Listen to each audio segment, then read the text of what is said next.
Magluto tayo ng ginataang bagungon, guys. Bagungon parang suso yung sa dagat. Lagyan natin ng karlang, sama na lang natin itong mga panakot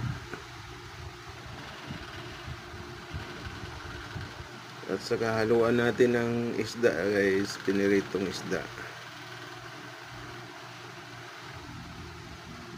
Tapos ayun, pabukalan na natin yan hanggang sa maluto na yung gabi.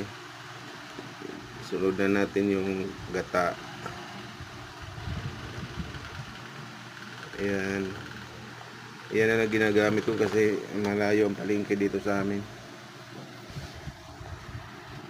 Yung pouch na lang. Ayan na, guys. Nagbubukal na. Kumukulo na, guys. Kumukulo na. Lapit na maluto yan. Ayan. Ay, kinaluto na, guys. Kain na tayo.